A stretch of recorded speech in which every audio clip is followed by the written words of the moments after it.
Commander Kim Hyun stood at his desk in the command center of Titan Station, reviewing the morning reports from Earth. The blue planet hung peacefully in the viewport, its white clouds swirling over the continents where billions of humans lived their daily lives. It was just another quiet Tuesday in the year 2387. Lieutenant Park Min was monitoring the long-range sensors when her screen suddenly lit up with warning signals. She blinked hard, thinking the equipment was broken, but the readings were real. Massive objects were appearing out of nowhere in Earth's outer orbit. "Sir, we have multiple contacts dropping out of hyperspace," she called out, her voice shaking. I count over 300 ships. They're huge, sir. Much bigger than anything we've ever built." Hyun rushed to her station and looked at the display. The ships were unlike anything in human records. They looked like giant metal sharks with dark red markings painted on their hulls. Their design was clearly built for war, with weapon ports covering every surface. "Are they responding to our communication attempts?" Hyun asked. "No, sir. I've been trying to reach them for the past 5 minutes. They're not answering any of our calls," Park Min replied, sweat forming on her forehead. Sergeant Lee Jun burst into the command center, holding a tablet with intelligence data. "Sir, I just received a message from Earth Defense Command. They've identified the fleet. These are Vorthan ships. The Vorthans are one of the most powerful military empires in this part of the galaxy." Hyun felt a cold chill run down his spine. Humanity had only recently developed faster than light travel. They had established a few small colonies, but they were still new to galactic politics. The Vorthans were known to be aggressive and had conquered dozens of worlds. "Try to establish contact again," Hyun ordered. "Send them a message that we want to talk. Tell them we're peaceful and we want to discuss whatever brought them here." Park Min worked frantically at her console, sending message after message. But the alien fleet remained silent. Instead, the massive ships began moving into attack formation around Earth. On the planet below, people were going about their normal lives. Children were playing in parks. Workers were heading to their jobs and families were having breakfast together. None of them knew that death was approaching from space. The first energy beam struck Seoul without warning. The brilliant plasma bolt hit the city center and turned everything within 10 kilometers into melted glass and ash. The explosion was so bright that it could be seen from orbit. In seconds, millions of people simply vanished. "No!" Hyun shouted, watching the destruction on his screen. "They're attacking civilians. They didn't even give us a chance to surrender." More beams rained down from the alien fleet. London disappeared in a ball of fire. New York's skyscrapers melted like candles. Tokyo's harbor boiled away into steam. The aliens were not trying to conquer Earth. They were trying to destroy it completely. Lee Jun was crying as he watched his home continent burn. "Why are they doing this? We never attacked them. We never even met them before today." The planetary defense systems tried to fight back, but humanity's weapons were like toys compared to Vorthan technology. Earth's space fighters were destroyed before they could even reach the enemy fleet. The orbital platforms were crushed by focused energy beams. Park Min was receiving desperate messages from Earth's surface. "Sir, I'm getting emergency broadcasts from every major city. The atmosphere is on fire in some places. The ocean levels are rising from all the steam. They're killing everyone." Hyun realized that Earth was lost. There was nothing his small station could do against such overwhelming force. His duty now was to save whoever he could. Send emergency signals to all human colonies and ships. Tell them to stay away from Earth. Tell them to run and hide. The attack continued for 6 hours. By the end, Earth's surface was a burning wasteland. The blue oceans had turned black with ash. The green continents were covered in craters that glowed red with molten rock. 9 billion human beings had died in a single day. The few survivors, who escaped in the last transport ships, carried horrible stories. Families torn apart in seconds. Children who watched their parents die. Cities full of people who had no warning and no chance to fight back. As the Vorthan fleet finally departed, satisfied with their work, Commander Hyun stood alone in his command center. The beautiful blue planet was now a gray, dead rock. The home of humanity was gone forever. He pressed his hand against the viewport and made a promise that would change the galaxy forever. His voice was quiet but filled with a cold rage that scared even his own officers. "They wanted to see what monsters look like," he whispered. "They destroyed everything we loved without giving us a chance to fight. Now they will learn what we become when we have nothing left to lose. The galaxy will pay for what happened here today." 6 months had passed since Earth burned, and the human survivors were no longer the same people who had fled their dying world. On the mining colony of Proxima Station, Dr. Choi Yoon worked in a laboratory that would have horrified his former self. The walls were covered with alien technology taken from crashed Vorthan scout ships, and the air hummed with dangerous experiments. Before Earth's destruction, Choi had been a professor who taught medical ethics. He had spent his career arguing that weapons research should have limits and that some knowledge was too dangerous to pursue. Now his hands moved steadily as he mixed compounds that could kill entire planets. "The toxin is ready for testing," he told his assistant engineer Kang Do. "It targets the specific proteins in Vorthan blood. Their own immune system will attack their organs until they die slowly and painfully." Kang Do had once designed peaceful mining equipment. Now he built weapons that could think for themselves. "The nano drones are also complete, Doctor. They can learn from each battle and become smarter. The Vorthons will never be able to predict what they will do next." In another part of the station, Captain Song Hana studied intelligence reports about their enemies. She had been a diplomat before the attack, someone who believed that all conflicts could be solved through peaceful talks. Those beliefs had died with her homeworld. "The Vorthans have a strict social structure," she explained to her team. "They respect only strength and despise weakness. They believe other species are inferior and deserve to be enslaved or killed. This is why they attacked us without warning."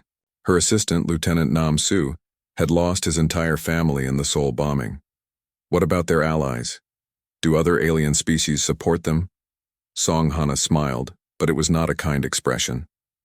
"That's the interesting part. The Vorthons rule through fear. Many species hate them but are too afraid to rebel. If we can show that the Vorthons can be defeated, those species might join us." Across the station, small groups of survivors worked on different parts of a plan that was taking shape. They had studied every piece of Vorthon technology they could find. They had analyzed the aliens' psychology, their culture, and their military tactics. Most importantly, they had abandoned every rule of civilized warfare. Major Beck Ree had been a teacher who loved children. Now she designed psychological weapons that could drive enemy soldiers insane with fear. "We will use their own communication networks against them," she explained to her team. "Every message they send will carry hidden signals that will make them see horrible things that are not real." Commander Kim Hyun visited each section of the research facility. His officers barely recognized him anymore.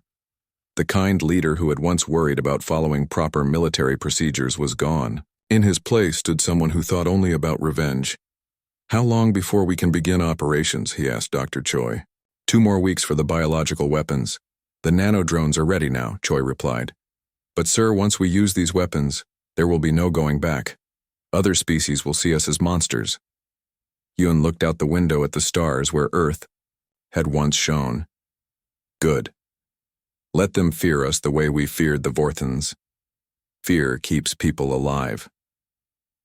The survivors had learned something terrible about the galaxy during those 6 months. Peace was not natural. Kindness was seen as weakness. The only language that every species understood was violence, and humans had been speaking it wrong. Colonel Yu Jin had been working on something special in the weapons testing area. She had captured a Vorthon prisoner from a damaged scout ship and had been studying how their species reacted to different forms of pain and terror. "Their greatest fear is not death," she reported to the command staff. "They are terrified of being helpless. Their entire culture is built on being the strongest, the most feared. If we can make them feel weak and scared, it will destroy them. Psychologically." The changes were not just in their weapons and tactics. The survivors themselves were different. They no longer laughed easily or trusted strangers. They had stopped talking about rebuilding Earth or finding a new peaceful home. Instead, They spoke only of hunting their enemies and making them pay. Young Sergeant Osu had been a university student studying alien languages before the attack. Now she could speak Vorthan perfectly, but only to threaten and intimidate. "I've been monitoring their military communications," she reported. "They think we are all dead or hiding in fear. They have no idea we are preparing to strike back." As the research continued, word spread to other human colonies. Refugees from Earth began arriving at Proxima Station, not seeking shelter but asking to join the fight. Each one brought stories of loss and rage that made them perfect soldiers for what was coming. Dr. Choi looked at his latest creation, a virus that would make Vorthan food supplies poisonous to their own species. "We are becoming the very thing we once fought against," he said quietly. Commander Hyun overheard and turned to face his old friend. "No, Doctor. We are becoming what we need to be to survive. The Vorthans taught us that mercy is weakness and kindness is foolishness. We learned their lesson very well. The gentle humans who had once dreamed of peaceful contact with alien civilizations were dead, buried with their homeworld. What remained was something harder, colder, and infinitely more dangerous." The Vorthan military base on Kepler 442b had stood unconquered for over 300 years. Its massive shields and automated defense systems had destroyed every enemy fleet that dared to approach. The aliens who lived there believed they were completely safe from any attack. Colonel Yu Jin watched the base through her ship's sensors from a distance of 10 light minutes away. Her strike team had been studying this target for 2 months, learning every detail about how the Vorthans lived and worked inside their fortress. "The base has 50,000 Vorthan soldiers and support staff," reported Lieutenant Osu. "Their shields can stop any direct attack from space. Their weapons can destroy entire fleets." Yujin smiled coldly. "That's why we're not going to attack their shields or their weapons. We're going to attack something much more important." The human ships were small and moved quietly through space. They looked like simple cargo vessels, the kind that carried supplies between colonies. The Vorthan sensors detected them but ignored them as harmless civilian traffic. As the human ships drifted closer to the planet, they released millions of tiny objects that were too small for the alien sensors to notice. These nanodrones were smaller than dust particles, and they moved through space using solar wind like microscopic sailboats. It took 6 hours for the first drones to reach the planet's atmosphere. They slipped through the shields because the energy barriers were designed to stop large objects like missiles and ships.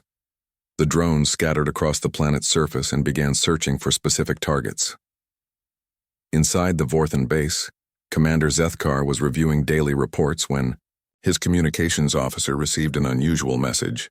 "Sir, we're getting a transmission from an unknown source. It says, 'Greetings from the survivors of Earth.'" Zethkar laughed. "Impossible. We destroyed all the humans months ago. This must be some kind of mistake or joke." But even as he spoke, the nanodrones were already inside the base's air recycling systems. They had been programmed to recognize Vorthan biology and were quietly releasing a special chemical into the atmosphere that only affected alien lungs. The first Vorthan soldiers began feeling sick within an hour. They complained of difficulty, breathing, and chest pain. The base's doctors thought it might be a common illness and told the soldiers to rest. By the second hour, hundreds of Vorthans were struggling to breathe. Their own air was slowly poisoning them, but they couldn't understand what was happening. The base's air filtration system showed no problems, and all their tests said the atmosphere was perfectly normal. Captain Song Hana monitored the attack from her command ship. "The biological agent is working perfectly. Their breathing will become more and more difficult over the next few days. They won't die quickly, but they will have time to send messages to other Vorthan bases."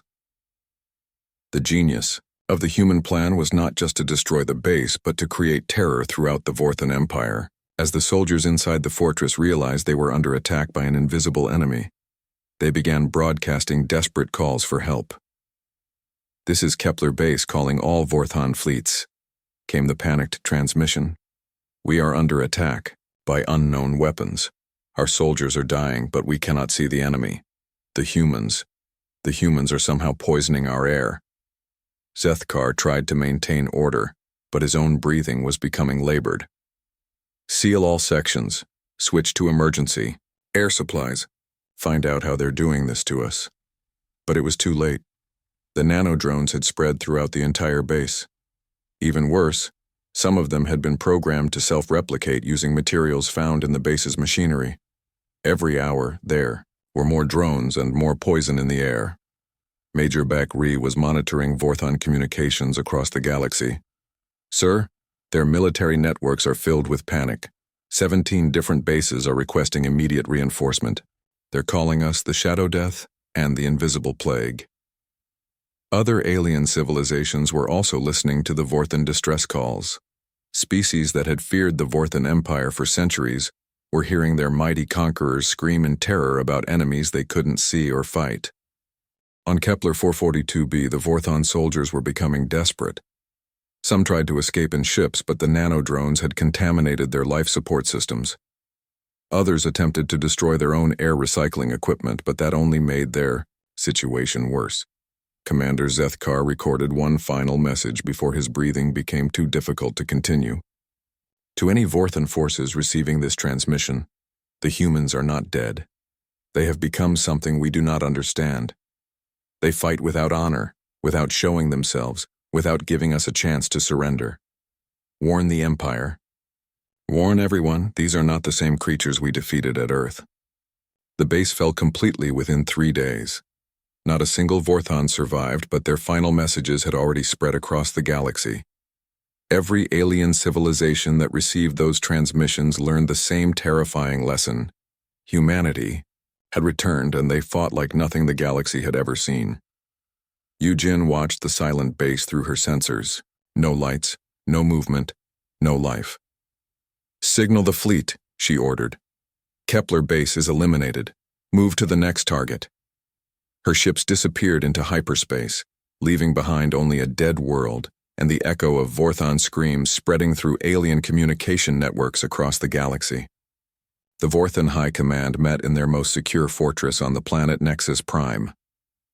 Emperor Thexavar sat at the head of a massive table, his scaled face showing worry for the first time in his long reign. Around him, his top generals and admirals looked at reports that made no sense.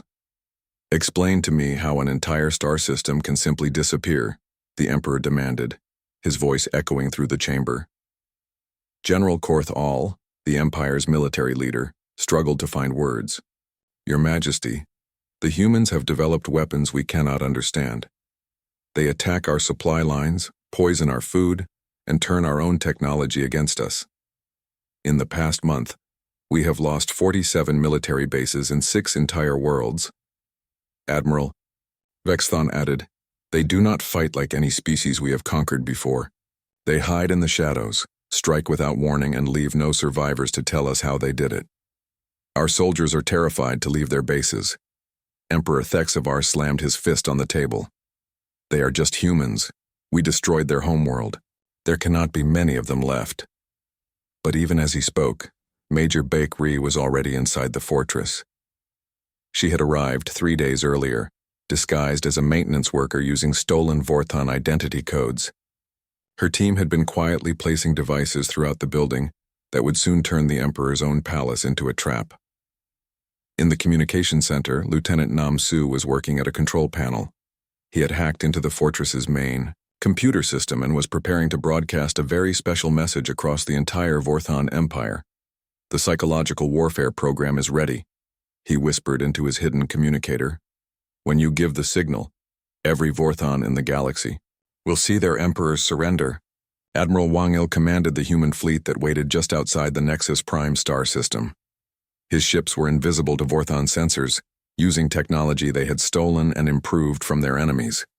He had been waiting for this moment for 8 months. Begin the final phase, Wang Il ordered his captains. The attack did not start with explosions or energy beams. Instead, it began with the lights going out. The fortress's power grid failed as human nanodrones ate through the electrical systems. Emergency lighting flickered on, casting strange shadows throughout the halls. Emperor Thexvar tried to contact his fleets, but the communication systems were dead. What is happening? Why are our defenses not responding? General Korthal ran. to a window and looked outside.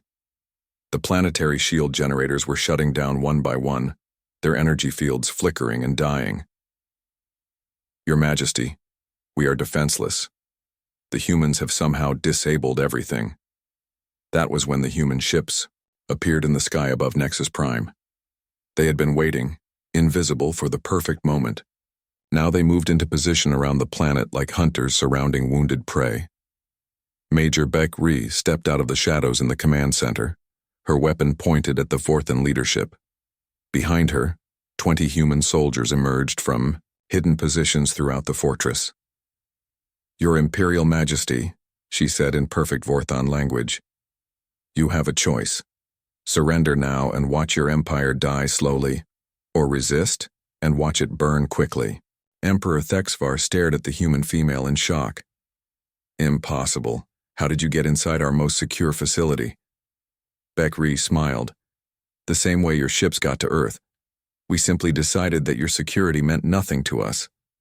Outside, Captain Songhana was coordinating with rebel forces from other alien species. For months, humans had been secretly contacting species that the Vorthans had conquered and enslaved. They had provided weapons, training, and most importantly, hope. The Kalani rebels have taken their home system, Song reported. The Zephyr colonies are declaring independence. The Nexari fleet has joined our side. Your empire is falling apart, Your Majesty. The Emperor realized that this was not just a military defeat. The humans had planned something much worse. They had turned his own subjects against him and destroyed the fear that held his empire together. Admiral Wang Il's voice came through the fortress's communication system, which the humans now controlled. Emperor Thexvar, you will now experience what you gave to Earth. You will watch your people suffer and die while you are helpless to stop it. Lieutenant Namsu activated his devices. Every screen in the fortress and every communication device throughout the Vorthan Empire showed the same image. Their mighty emperor on his knees, surrounded by human soldiers. Tell your people that the Vorthan Empire is finished, Wang Il commanded. Tell them that anyone who resists will face the same fate as Earth. The Emperor looked at his generals, but they had already dropped their weapons. The fortress that had never been conquered was now controlled by humans who had appeared like ghosts from the darkness. How? The Emperor asked weakly. How did a defeated species become so powerful? Major Beck Ree leaned close to his face. You taught us that mercy is weakness. You showed us that kindness gets you killed. You destroyed everything we loved without giving us a chance to surrender. We learned your lessons perfectly. As news of the Emperor's capture spread across the galaxy, Vorthan fleets began surrendering without fighting. The empire that had ruled, through terror for 1,000 years, collapsed in a single day. The humans had not just won a war. They had shown the galaxy that no species, no matter how powerful, was safe from the consequences of unprovoked cruelty.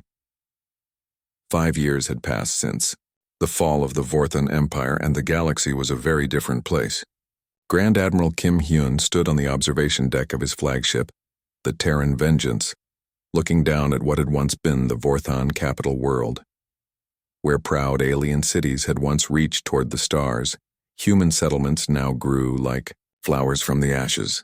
The transformation was complete. Nexus Prime had been renamed New Terra, and millions of human colonists now called it home. Children who had never seen Earth played in gardens planted where Vorthan palaces once stood. They laughed and ran through parks built on the graves of their enemies. Ambassador Shin-A entered the observation deck carrying her daily reports. She had been a refugee from Earth's destruction, but now she was one of the most powerful diplomats in the galaxy. Her job was to meet with alien ambassadors who came to beg for humanity's mercy. 12 more species have requested alliance treaties today, she reported to Hyun. The Kalari are offering to give us 3 of their mining systems. The Nexari want to share their advanced shield technology. The Zephyr Collective is begging us to accept their tribute of rare metals. Hyun nodded but showed no emotion. What about the Hegemony Council meeting? 47 alien species will attend. They want to formally recognize the Terran hegemony as the dominant power in this region of the galaxy, Shin-A replied. They're all terrified of what happened to the Vorthans. In the years since their victory, Humans had established a simple rule that governed all galactic politics. Treat others as you wish to be treated, because humanity would ensure that every species experienced exactly what they inflicted on others. This rule was enforced by Admiral Wang Il's fleets, which patrolled the galaxy like watchful guardians. Any species that attacked innocent civilians would find human ships appearing in their star systems within days. Any government that enslaved other species would watch their own people become slaves. Captain Song Hana managed the intelligence networks that monitored every corner of the galaxy. Former Vorthon spies now worked for humanity, and rebel groups on dozens of worlds reported directly to her. Nothing happened in the galaxy without human knowledge. The Corvin Syndicate has been raiding civilian transports in the Outer Rim, she reported during the daily briefing. They've killed over 300 innocent traders in the past month. Major Beck Rhee, now head of special operations, looked up from her tactical displays. I can have a strike team at their home system in 6 days. Do we eliminate them completely or leave survivors to spread the message? Leave survivors, Hyun decided. Let them tell others what happens to those who prey on the weak. The galaxy had learned to fear humanity's swift justice, but they had also learned something else. Humans protected those who could not protect themselves. Former Vorthon slave species now lived as free citizens under human protection. Weak civilizations that had been bullied by stronger neighbors found safety under the Terran banner.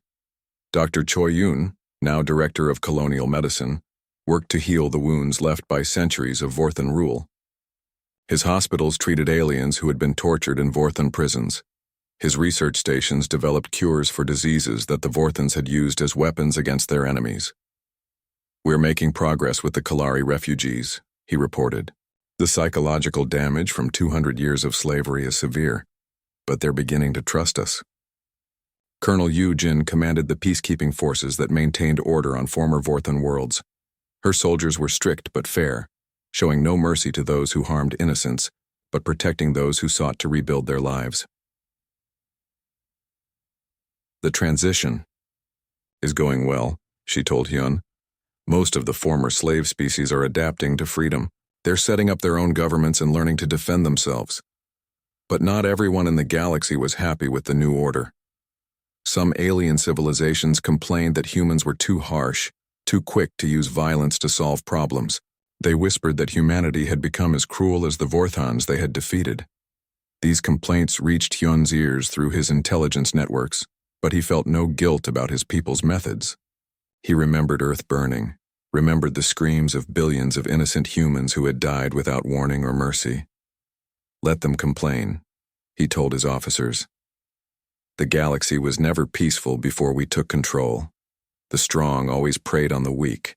The only difference now is that we make sure the predators face consequences for their actions.